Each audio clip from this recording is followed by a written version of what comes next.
कुछ लोग एक शव को लेकर जा रहे थे और बोल रहे थे राम नाम सत्य। राम नाम आप अपने घर में परिवार में कभी ये नहीं बोलते बिना कारण के, अशुभ माना जाता है, पर काशी में इसको शुभ माना जाता है। आप यहाँ जितनी बार बोलेंगे राम नाम सत्य है, ये हमारे परिवार को उतना ही सुरक्षित कर देगा। इस पर विचार कीजिएगा। इसका कारण क्या है, पूरा इसका कारण सुनिएगा। शंकर जी ने देखा ये तो बड़ा अच्छा है भाई, राम नाम सत्य, 100-150 लोग बोले जा रहे हैं। अब शंकर जी को तो राम नाम बड़ा प्रिय है, राम नाम सत्य। शंकर जी भी उनके साथ साथ चल दिए, ऐसे ही बाबा जी का रूप लेके। मैंने कहा है ना, यहाँ शंकर जी बाबाओं के रूप में घूमते हैं, कब मिल जाए कोई ठिकाना नहीं। तो राम नाम सत्य बाबा बन करके पीछे पीछे चल दिए। उन्होंने कहा ये ठीक है, ऐसी मंडली तो कभी नहीं देखी। कुछ लोग कीर्तन करते हैं, कुछ लोग भजन करते हैं, ये तो शुद्ध बोल रहे हैं राम नाम ही सत्य है, इससे बड़ा कोई सत्य नहीं है। चल दिए पीछे पीछे। अब वो मणिकर्णिका पर पहुंचे, घाट पर पहुंच करके और जैसा भी था व्यवस्था, संस्कार वगैरह कर दिए। शंकर भगवान जब वहां पहुंचते हैं, बड़ा अच्छा लगा उनको। अब वही लोग जब वापस लौटने लगे, अब आप सुनिए, शंकर जी ने फिर उनके पीछे चल दिए शंकर भगवान कि वापस जा रहे हैं तो फिर बोलेंगे। अब वो तो शमशानी वैराग्य था, आप सब जानते हैं। हम में से कई लोग जब किसी कारण से शमशान घाट में जाते हैं परिवार में किसी व्यक्ति का संस्कार करने के लिए, तो वहां बैठने के बाद लगता है कि सब बेकार है, एक दिन सबका यही होगा, एक दिन सभी के साथ यही होना है, और ये सबको पता है कि ये होना है। वहां बैठे बैठे हम सोचते हैं कि जैसा इसका हो रहा है वैसा मेरा भी होगा, और आखिर में वो शमशानी वैराग्य कब तक रहता है, जब तक डुबकी ना लग जाए। और जैसे डुबकी लगी और जैसे वापस आए तो शंकर जी भगवान उनके पीछे पीछे कि फिर बोलेंगे। अब उनने देखा तो कोई नहीं बोल रहा, कोई भी नहीं बोल रहा। कोई मोबाइल चेक कर रहा, बोले 1 घंटे से मोबाइल बंद था। ये होता है, उधर नहाना स्नान करना है तो मोबाइल नहीं होता, मोबाइल बंद था। फिर कोई उससे पूछ रहा है, बोले कल तो पूड़ी बनी थी, आज पता नहीं क्या बनेगा। अब 12-13 दिन तो बड़ा संकट, बातें कर रहे हैं ना, मैं गलत तो नहीं बोल रही हूँ, ये सांसारिक, ये व्यवहारिक बातें हैं और ये होती है। तो वो आपस में कोई बात कर रहा है, कोई कह रहा है कि ये देखो जरा धूल जम गई, अभी देख के आ रहे हैं कि क्या हुआ है, सब खाक हो गया। शंकर देख रहे हो, कोई ये बोल रहा है, कोई राम नाम बोल ही नहीं रहा। 100 लोग गए थे, 100 में से एक बच्चा भी राम नाम सत्य नहीं गए, तब सब बोल रहे थे।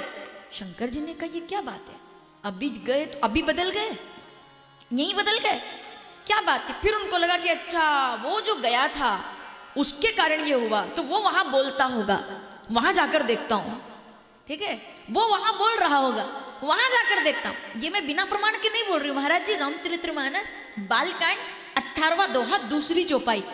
महामंत्र कब मिला, महामंत्र क्यों, महामंत्र यही क्यों, राघव भी तो हो सकता था, राघव भी हो सकता था, भगवान के पुराण पुरुषोत्तम हो सकता, फिर यही नाम क्यों? उसका कारण है कि महामंत्र जो जपत महेशु। अब वो जब वहां पहुंचे, उनको लगा कि वो वहां राम राम बोल रहा होगा, उधर देखा तो वो तो स्वाहा, इधर भी नहीं राम नाम मिला, उधर गया तो भस्म हो गया। वो तो न तो कोई उसका शरीर रहा ना कुछ रहा, उसमें तो आग लगा करके सब लोग संस्कार करके आ गए थे, वो तो भस्म राख बन गया, राख। क्या बात है, राख बन गया। तो शंकर जी ने विचारा कि यही वो पुण्यमयी जीव था जिसके कारण ये इतने संसारी लोग राम नाम सत्य बोल रहे थे। मैं तो सदा से बोल रहा था कि राम नाम सत्य है। रामचरितमानस अरण्यकांड 38वां दोहा, 2री चौपाई। मैं शुरू करती हूँ, मेरी सभा के सब लोग विद्वान हैं, पूरा करेंगे। उमा कहूँ में अनुभव अपना, सत हरि भजन ब्रह्म सत्यम जगन मिथ्या। ब्रह्म सत्य है, जीव सत्य है, जगत मिथ्या है। तो जगत गुरु शंकराचार्य जी कहते हैं जगत भी मिथ्या नहीं है। 3 चीजें सामने होती है, 3 प्रकार के आप देखिए, एक ब्रह्म है, एक जगत है, एक जीव है। तो ये अद्वैतवाद इसको कहा गया, अद्वैत दर्शन है ये जगत गुरु शंकराचार्य जी महाराज का। तो ब्रह्म और जीव तो एक ही हो गए कि भाई ये ब्रह्म और जीव दोनों एक हो गए, तो 3 में से बच गए 2, यानी कि ब्रह्म और जगत। तो जगत गुरु शंकराचार्य जी कहते हैं कि जगत भी नहीं है, माया के कारण जगत दिखाई दे रहा है। वस्तु तो वो भी ब्रह्म है, लेकिन माया के कारण जगत दिखाई देता है। तो इसके लिए जब माया का पर्दा हटता है तो जगत से, वो जिस भाव से हम जुड़े हैं, वो जगत मिट जाता है और रह जाता है केवल ब्रह्म, केवल परमात्मा, केवल शिव। वो दर्शन प्रकट हो जाता है, उसी को अद्वैत दर्शन कहते हैं। तो जब वो अद्वैत दर्शन के लिए भगवान वहां पहुंचे और राख हो गए, जिसको देखा था वो तो राख हो गया। शंकर जी ने कहा अच्छा, इसका ये चमत्कार था कि इतने संसारी लोग राम राम बोल रहे थे। तो भैया ये तो मुझे बड़ा प्रिय है। क्या किया शंकर जी ने? कभी भी मौका मिले तो होली पर आइए काशी में। होली पर आप काशी आओ, यहाँ मशानी होली खेली जाती है, शमशान में होली खेली जाती है। क्यों खेली जाती है? क्योंकि ये उसी तिथि पर हुआ कि शंकर जी ने जब देखा कि ये जो व्यक्ति मरा है, इसको इतने लोग राम नाम सत्य बोलकर छोड़ने आए थे, मतलब ये पुण्यात्मा है, तो उसकी राख को भगवान ने उठाया और अपने शरीर पर धारण कर लिया। और कहते हैं राख और मशान, राख और मशान, तो दोनों में से पीछे के शब्द हटा दिए और आगे आगे के शब्द उन्होंने रख लिए, उसी को महामंत्र बना दिया। अब आप बताइए, राख में से एक अक्षर पीछे वाला हटा दिया जाए और अगर मसान में से 2 अक्षर पीछे के हटा दिए जाए तो क्या रह जाएगा? राख और मसान। पूरी दुनिया में कहीं भी शमशान में होली नहीं खेली जा सकती। अभी इस होली पर मैं यही थी, मैंने देखा, मेरी कथा बिहार में थी। मैंने कहा मैं जब कथा नहीं करती तब मैं यहाँ रहती हूँ, तो मैंने होली देखी है काशी की, मैंने हर त्योहार देखा है काशी का। मैं आपको बताऊं, इस समय मुझे बोलने में ऐसा लग रहा है, आपको सुनने में कैसा लगेगा? जलते हुए शवों में से राख उड़ाई जाती है और लोग खेलते हैं।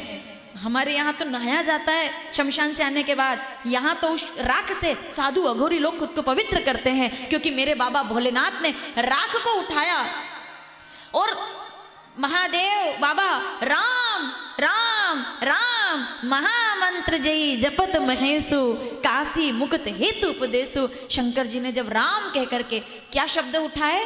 राख और मसान। और एक बात मैं आपको बताऊं, इससे बड़ी सत्यता दुनिया में और कोई नहीं है।